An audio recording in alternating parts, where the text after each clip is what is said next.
Good morning to all my students of class 10th. Now today we will discuss the new chapter probability. ठीक है. In previous video, online video, we already discussed about the concept of probability. Clear? Probability of any event E. An action is said to be event whenever we obtain any output regarding to that action. आपने कोई action perform किया, आपको तो उससे output मिला, तो ऐसे action को बोलते हैं हम event. So probability of any event always lies between 0 to 1. Minimum is 0, maximum is 1. ये बात आप याद रखिए. किसी भी इवेंट की प्रोबेबिलिटी 0 से 1 के बीच में लाई करती है. मिनिमम 0 फॉर इम्पॉसिबल इवेंट, एक ऐसी इवेंट जो अपने आप में कभी भी परफॉर्म नहीं हो सकती है, उस इवेंट की प्रोबेबिलिटी होती है हमेशा 0. और श्योर इवेंट जिसको होना ही होना है, ऐसी इवेंट की प्रोबेबिलिटी होती है हमेशा 1. सो probability of any event E is always lies between 0 to 1, not more than 1, not less than 0. ठीक है. चलिए इसके बाद में P नॉट E, या फिर इसी बात को हम लिख देते हैं कई बार P E डैश से. इस बात पे आप जरा ध्यान दें. P नॉट E और P E डैश. अब सुनो मेरी बात. P नॉट E या फिर P E डैश का मतलब क्या है? इसका मतलब ये है कि जब ये इवेंट नहीं होगी, जब इवेंट ई परफॉर्म नहीं हो रही है, उसको हम बोल रहे हैं P नॉट E और P E डैश. क्लियर यहां तक? चलिए आगे. अब मान लीजिए किसी इवेंट के होने की प्रोबेबिलिटी 0.6 है, 0.6 है, और आपसे हम जानना चाह रहे हैं कि P E डैश क्या होगा. तो फॉर्मूला होता है कि किसी इवेंट के होने की प्रोबेबिलिटी मींस PE, और उसी इवेंट के न होने की प्रोबेबिलिटी मींस PE डैश. दोबारा फिर सुनिए ध्यान से.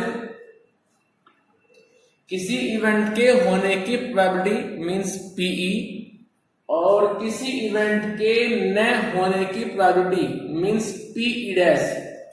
ऑलवेज इन दोनों का सम 1 होता है. तो ध्यान रहे PE plus PE dash is always 1. Clear है? सो ध्यान रहे कि किसी इवेंट के होने की प्रोबेबिलिटी मींस PE, और उसी इवेंट के न होने की प्रोबेबिलिटी मींस PE डैश. इन दोनों का सम हमेशा 1 होता है. क्लियर? जैसे आप बोलते हैं कि भाई आज हमारे कोई मैच आप खेल रहे हैं, कोई मैच आप खेल रहे हैं किसी भी गेम में, और आप कहते हैं कि भाई आज हमारे जीतने का चांस 60% है. इट मीन्स बाकी जो बच गया है आगे 40% वो आपके हारने के चांस हैं. ठीक है, सुनना है कुछ. यदि आप कहते हैं कि आज इस एग्जाम में पास होने के हमारे चांस 65% हैं, इट मीन्स 35% वहां पे ऑटोमेटिकली आपके फेल होने के चांस भी चल रहे हैं साथ साथ. सुनना है कुछ? ठीक है. चलिए, तो इस फॉर्मूले को आप याद रखें, जिससे आपको आगे बहुत कुछ निकालना भी पड़ेगा. इसके बाद हमने फिर पढ़ा था प्लेइंग कार्ड के बारे में, कि कार्ड होते हैं 52 कार्ड में क्या हुआ, 26 रेड हो गए, 26 ब्लैक हो गए. जो 26 रेड हुए हैं फिर उनके 2 पार्टीशन दोबारा से हुए, 13 डायमंड, 13 हर्ट, और 13 कार्ड चले गए. सॉरी 26 जो ब्लैक हुए उसमें फिर 13 बन गए स्पेड, और 13 बन गए क्लब. तो कुल मिलाकर के 13 के 4 पार्टीशन हो गए. अब सभी के पास किंग, क्वीन और जैक होता है. ठीक है. किंग, क्वीन, जैक को बोलते हैं हम फेस कार्ड. उसके बाद आता है फिर एस की पोजीशन होती है 1. एस कभी भी फेस कार्ड में हम इंक्लूड नहीं करते हैं. फेस कार्ड में कभी भी एस नहीं आता है, ध्यान रही बात। कुल मिलाकर के हमारे पास में 12 फेस कार्ड होते हैं, 3 4 जा 12। और इसके बाद में हमने बात की थी प्रीवियस वीडियो में रिगार्डिंग टू दी डाइस। जब डाइस को आप फेंकते हैं, यदि आप डाइस एक फेंक रहे हैं तो कुल मिला के वहां पे केवल 6 केस बनेंगे।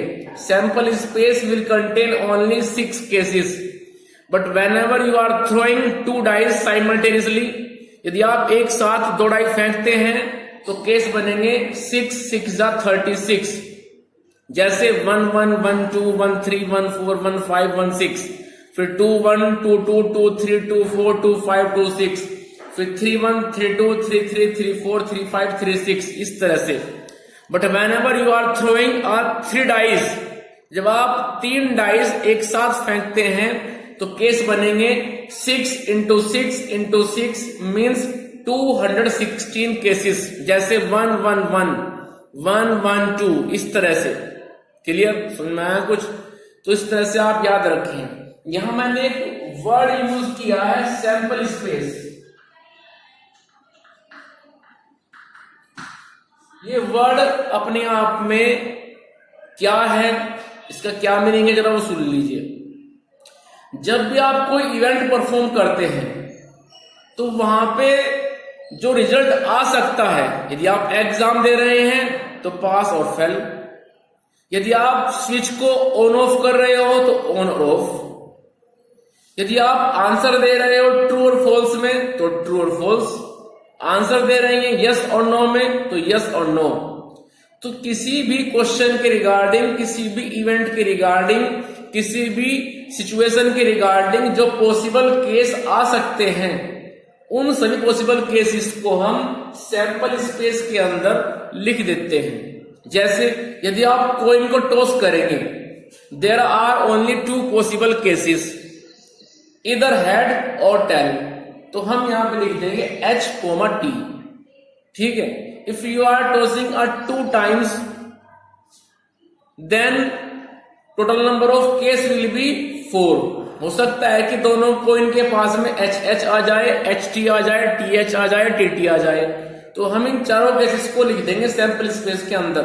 सो sample space is the space, एक वो जगह है, सैंपल स्पेस अपने आप में एक अपने आप में वो क्वांटिटी है, एक वो एंटिटी है जो कंटेन करती है सभी पॉसिबल आउटकम्स को, सभी पॉसिबल केसेस को, विच मे बी अकर, जो आपको मिल सकते हैं। सुना है ना कुछ? क्लियर? ठीक है, तो सैंपल स्पेस से आप कंफ्यूज ना हो।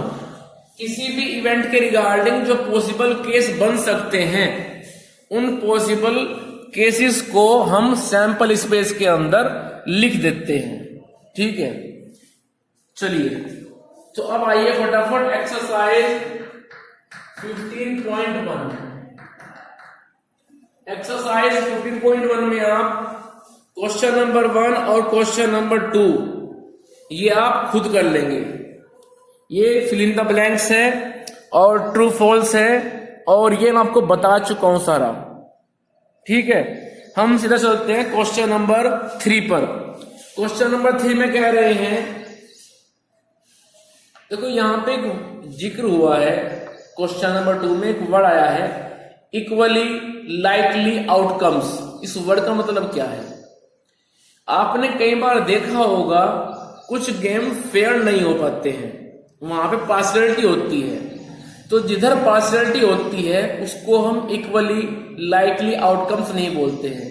इक्वली लाइकली आउटकम्स का मतलब है कि वहां पे कुछ भी आ सकता है, गेम बिल्कुल फेयर है, कोई पार्शियलिटी नहीं हो रही है।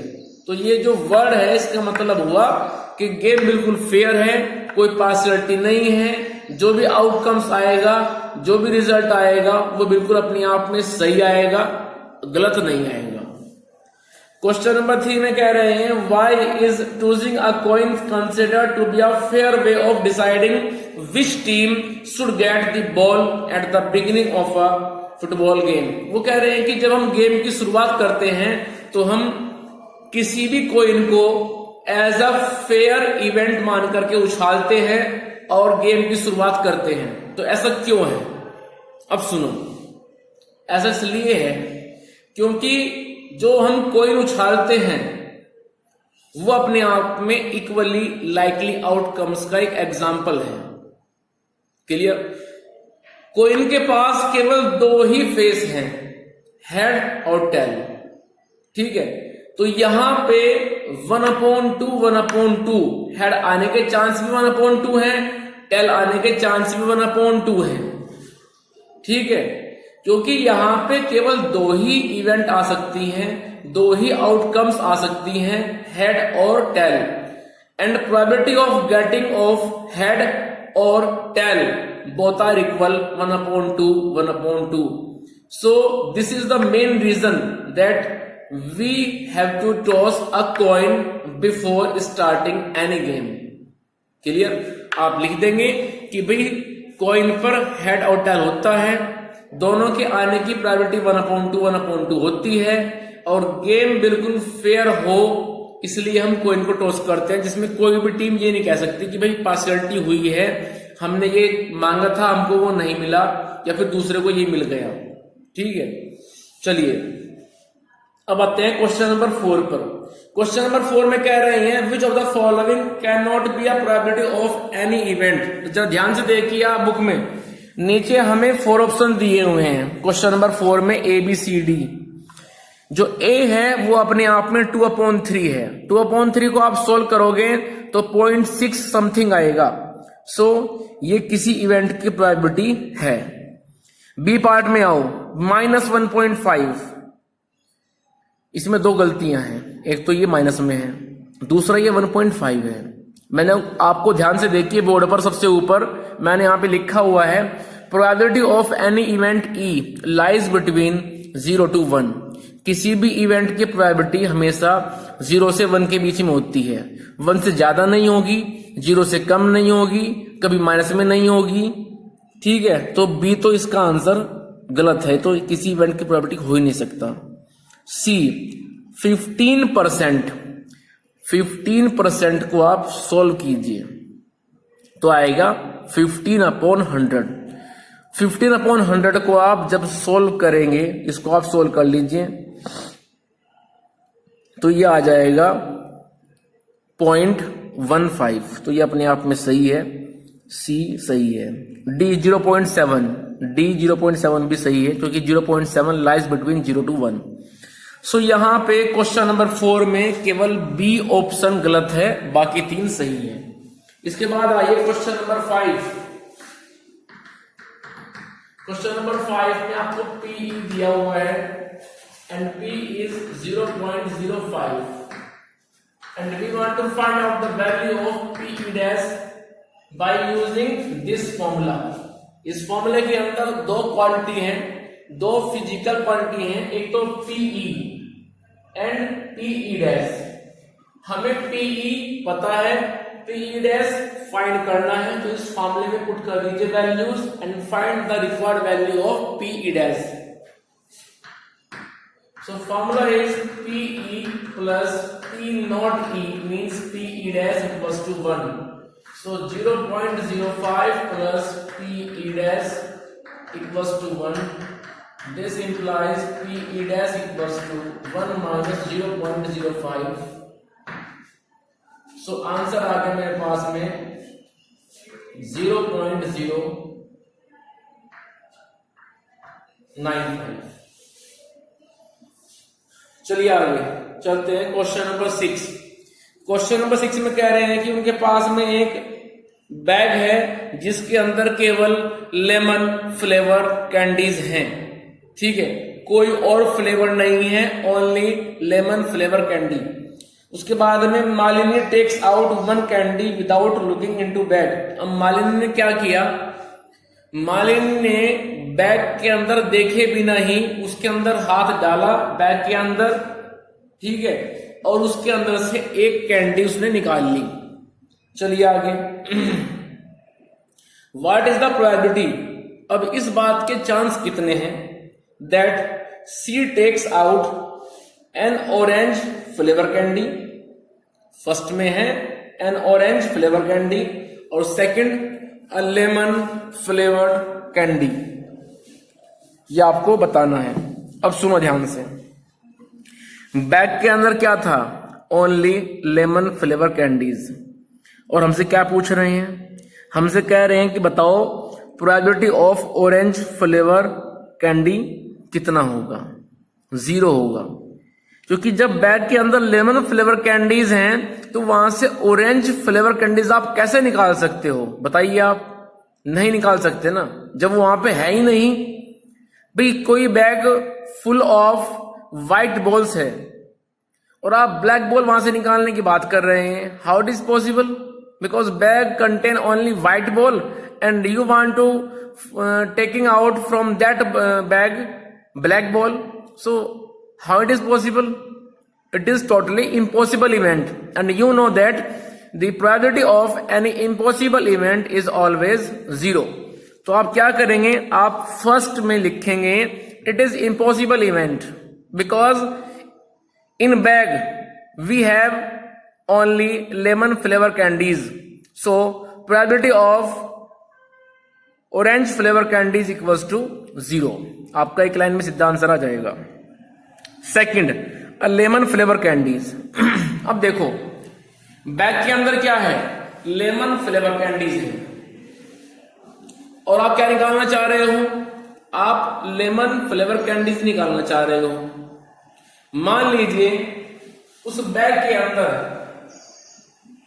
जो लेमन फ्लेवर कैंडी है वो N है,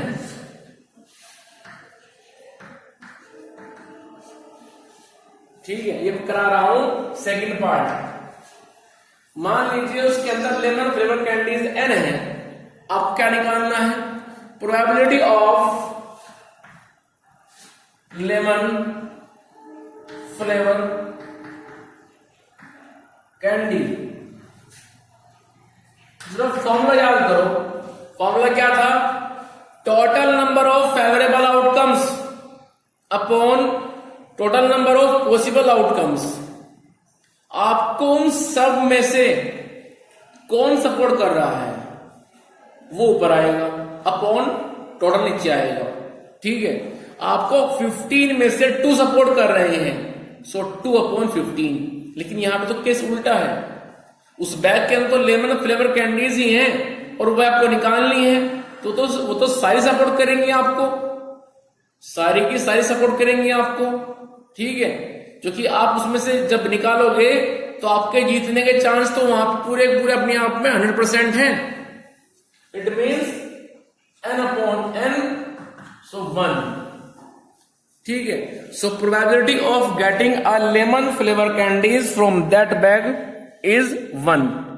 सो क्वेश्चन नंबर 6 आपका पूरा हो गया है। चलिए हम आगे चलते हैं, क्वेश्चन नंबर देखिए फटाफट 7। क्वेश्चन नंबर 7 में कह रहे हैं it is given that in a group of 3 student the probability of 2 student not having the same birthday is 0.92। सुनो अब ध्यान से, वो कह रहे हैं कि भाई 3 बच्चे हैं हमारे पास एक ग्रुप में, उन 3 बच्चों में से किन्हीं 2 बच्चों का बर्थडे एक ही दिन न होने की प्रोबेबिलिटी 0.992 है। तो कह रहे हैं what is the probability that 2 student have the same birthday, means हमसे बिल्कुल अपोजिट इवेंट पूछ रहे हैं। जब उनका बर्थडे सेम डे नहीं आता है, वो तो हमें दिया है 0.992, और जब उनका बर्थडे सेम डे आएगा वो पूछ रहे हैं, तो हम क्या करेंगे, फॉर्मूला यूज कर लेंगे, PE plus PE dash equals to 1।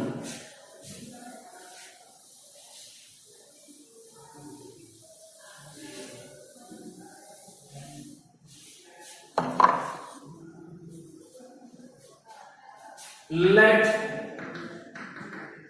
E be the event. This is question number 7. Let E be the event for the birthday on same day.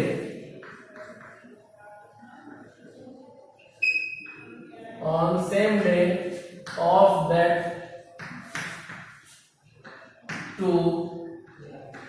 Student. मान लीजिए उन दोनों बच्चों के बर्थडे सेम डे होने की इवेंट ई है, तो हमको इसी इवेंट की प्रोबेबिलिटी निकालनी है, ठीक है। लेकिन ए का अपोजिट मींस ई डैश, कब? जब उनका बर्थडे सेम डे नहीं आ रहा है, वो इवेंट हमें दी हुई है क्वेश्चन में, और वो कह रहे हैं कि भाई P नॉट E 0.992 है। So we have the formula PE plus P naught E equals to 1. Now put the value PE plus 0.992 equals to 1. So PE equals to 1 minus 0.992. Clear है यहां तक? कोई दिक्कत?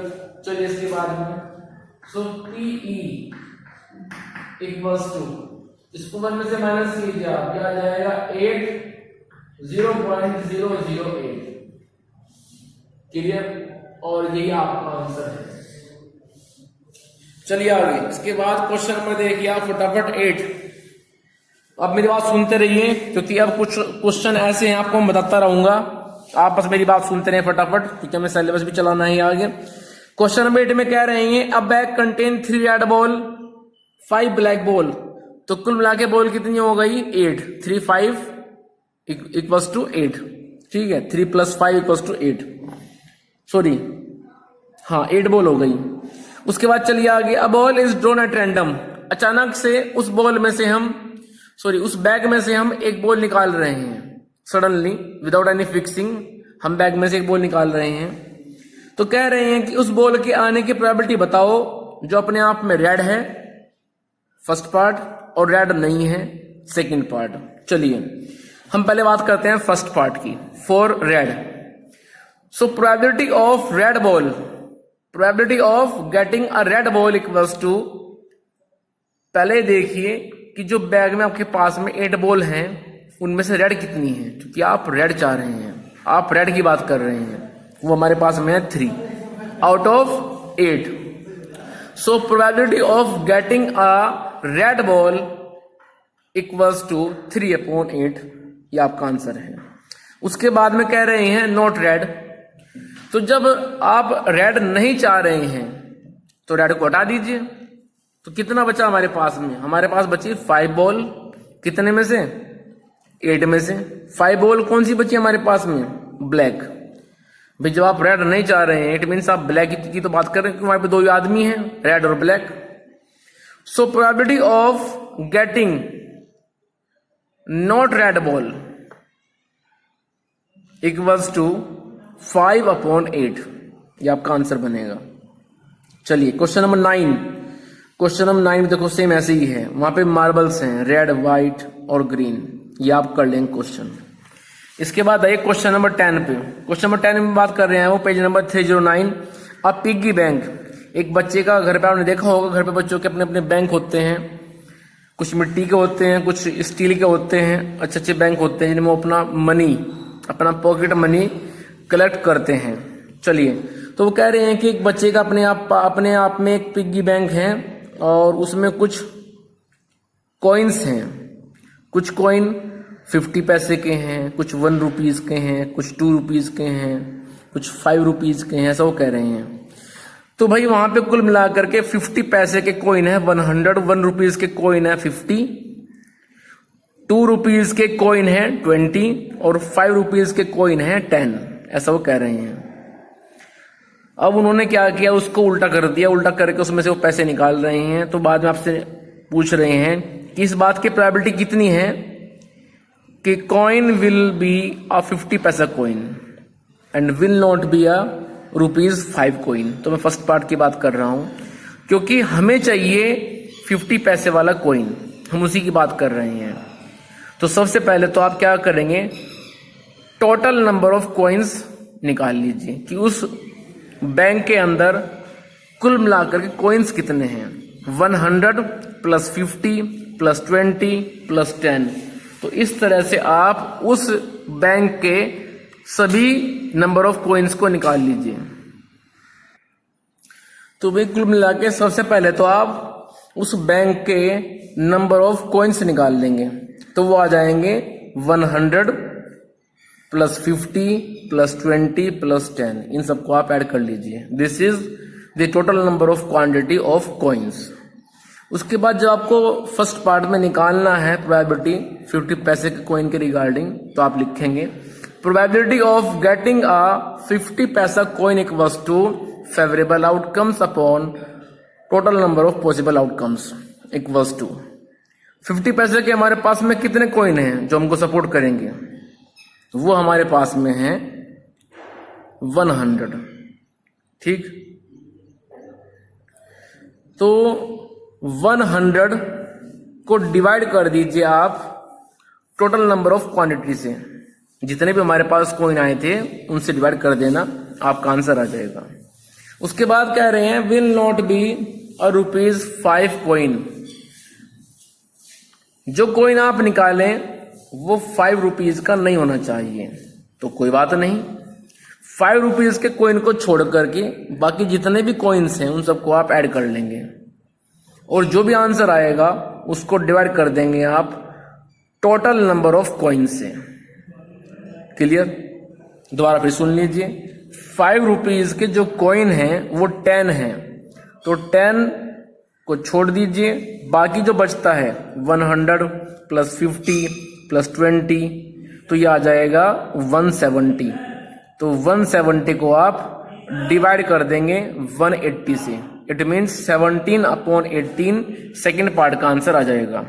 उसके बाद चलिए थर्ड में, sorry question number 11। Question number 11 में क्या किया, गोपी ने फिश खरीदी हैं एक दुकान से अपने एक्वेरियम में रखने के लिए। अब जब गोपी दुकानदार के पास गई, उस शॉपकीपर के पास गई, तो शॉपकीपर ने क्या किया, रैंडमली टैंक के अंदर अपना हाथ डाल करके वहां से फिश निकाल करके गोपी को दे दी।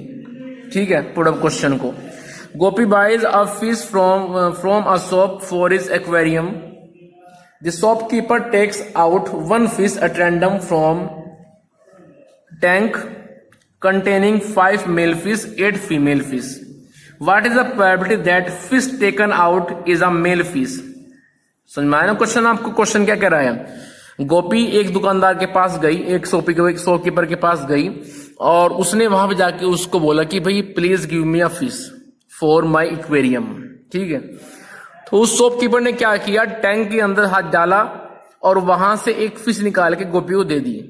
गोपी उस फिश को लेकर घर चली गई और अब सोच रही है कि ये मेरे पास में मेल फिश है, तो इसके चांसेस कितने हैं कि ये मेरे पास में जो फिलहाल फिश है ये अपने आप में मेल फिश है, इसके चांस कितने हैं, ये वो पूछ रही है अपने आप से ही।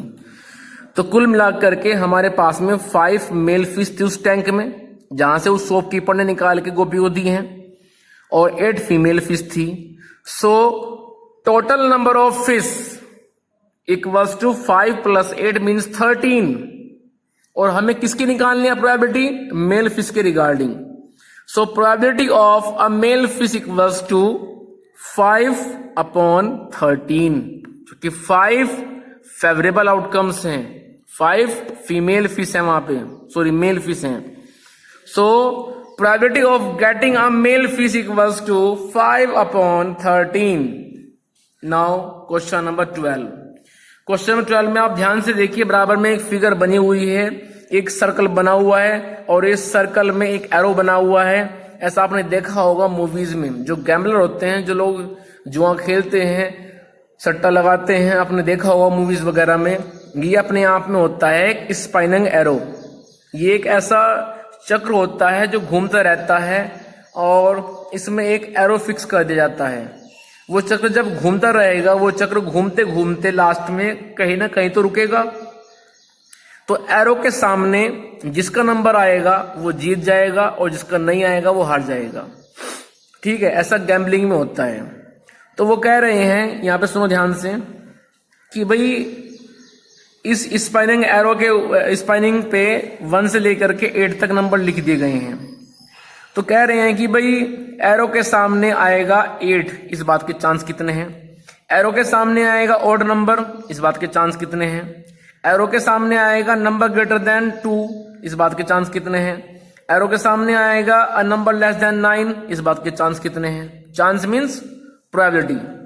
सो probability of getting a 8 in front of arrow equals to 1/8, क्योंकि 8 में से ये एक डिजिट है। सो हम उन 8 नंबर में से चाह रहे हैं केवल एक number 8।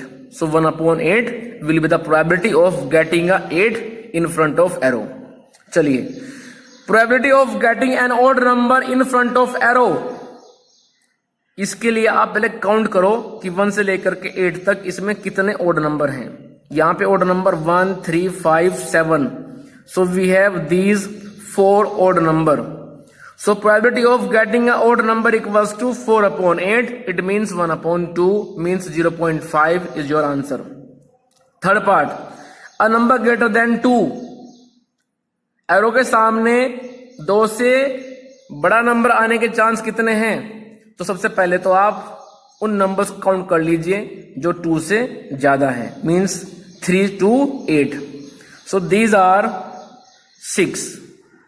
So probability of getting a number greater than 2 in front of arrow equals to 6/8. It means 3/4 is your answer. तो इस तरह से आप इन क्वेश्चंस को करेंगे। बाकी जो क्वेश्चन बच गए हैं इस चैप्टर को आप आज फिनिश करेंगे और कल हम शुरू करेंगे आपका न्यू चैप्टर, क्योंकि इस चैप्टर के बारे में आपको मैंने समझा भी दिया है। दूसरा, इस चैप्टर के जो एग्जाम्पल्स हैं उन्हें जरूर कर ले, एग्जाम्पल ना छोड़ें। मैं कई बार कहता भी हूं आपको, क्योंकि आप बोर्ड के पेपर देने जाएंगे तो बेटा example as well as questions of the exercise both have same importance. कुछ भी आ सकता है, फिर बाद में आप एक्सक्यूज देंगे सर वो आ गया ये आ गया। इसलिए बता रहा हूं कि एग्जाम्पल और एक्सरसाइज के क्वेश्चंस सभी कीजिए, प्लस जो आपके पास हेल्प बुक है, साइड बुक है RD शर्मा, RS अग्रवाल, उनको भी कीजिए। नोटबुक बनाते रहें डेली, उस अपना काम करते रहें, ठीक। क्योंकि नोटबुक यदि आप मेंटेन नहीं करेंगे तो बेटा प्रॉब्लम होगी फ्यूचर में। उसके मार्क्स भी होते हैं नोटबुक मेंटेन करने के 5 मार्क्स के भी, आप बाद में कहेंगे सर आपने हमें मार्क्स भी नहीं दिए। कॉपी चेक होंगी आपकी, जैसा कि आप जानते हैं कि आपके स्कूल अब ओपन होने वाले हैं, तो बेटा कॉपी भी चेक होगी आपकी। और फिर आप एक्सक्यूज देंगे तरह तरह के कि सर ये हो गया था वो हो गया था, और हम आपकी एक्सक्यूज को एक्सेप्ट नहीं करेंगे।